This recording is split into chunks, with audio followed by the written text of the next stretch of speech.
নমস্কার। আজকে ভাবছি ডিএ নিয়ে আপনাদের সামনে কিছু বলব। প্রথম কথা হচ্ছে ৭৭ সালের পর্যন্ত পশ্চিমবাংলায় কর্মচারীদের কোনো ডিএ ছিল না।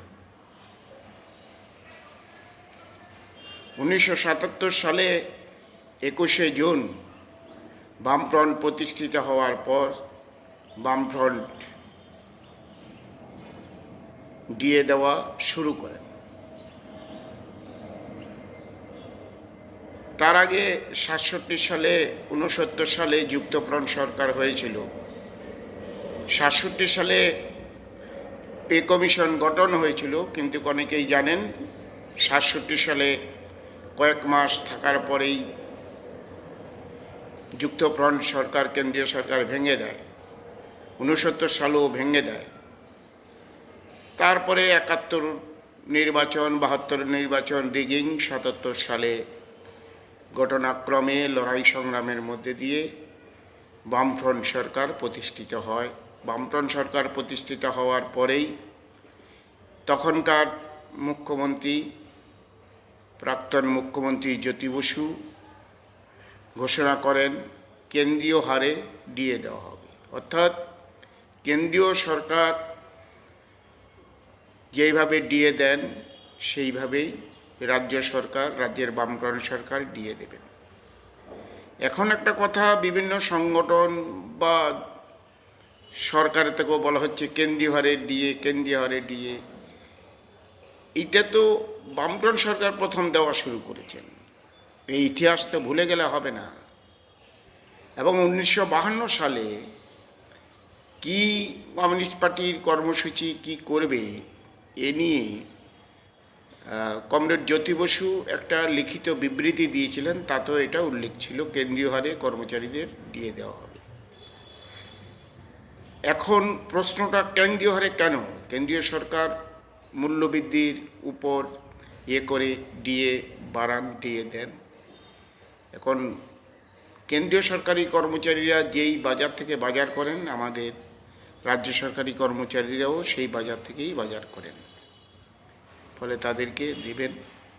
এবং বামফ্রন্ট সরকার তখন সিদ্ধান্ত করেন যে সমস্ত সরকারি কর্মচারী তো আছেই, যে সমস্ত গভর্নমেন্ট আন্ডারটেকিং, বিশেষ করে পৌরসভা, পঞ্চায়েত, কর্পোরেশন যা যা আছে সবাইকেই দেবেন সমহারেই। শিক্ষক সবাইকেই ডিএ দেবেন। এটা বামফ্রন্টের আমলেই হয়েছে। বামফ্রন্টের আমলে ডিএ ঘোষণা করতেন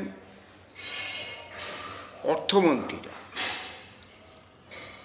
অশোক মিত্র যখন ছিলেন, শ্রদ্ধেয় অর্থমন্ত্রী অশোক মিত্র যখন ছিলেন, উনি ঘোষণা করতেন। তারপরেও শ্রদ্ধেয় অসীম দাশগুপ্ত, উনি ঘোষণা করতেন। তারপরে তো আমরা ১১ সালের পরে দেখেছি মুখ্যমন্ত্রী নিজেই ঘোষণা করে দিচ্ছেন। কখনো কলকাতার বাইরে, শিলিগুড়িতে আছেন বা নর্থ বেঙ্গলে আছেন, হঠাৎ ঘোষণা করে দিলেন এত % দিয়ে দেবো। ঘেউ ঘেউ করবেন না। ৬ মাস আগে ঘোষণা করে দিয়ে ৬ মাস পরে দিতেন। ধরুন জুন মাসে ঘোষণা করলো, বললেন যে অক্টোবর মাস থেকে হবে বা জানুয়ারি মাস থেকে হবে, এইভাবে দিতেন।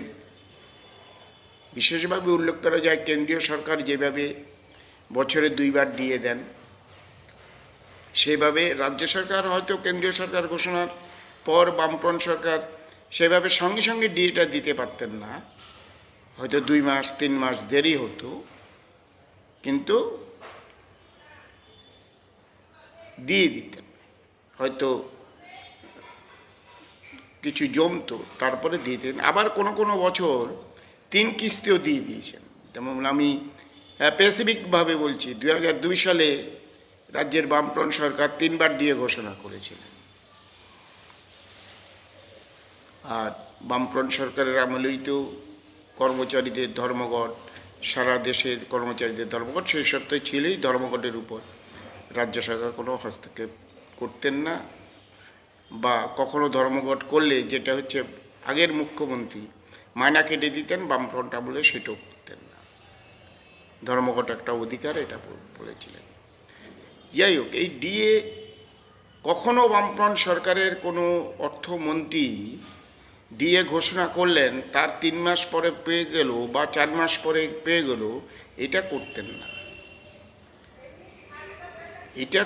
না। ডিএ, এটা বামফ্রন্ট সরকারই কেন্দ্রীয় হারে ডিএ ঘোষণা করেছিলেন এবং দিয়েও গেছেন, যেটা বললাম দিয়েও গেছেন।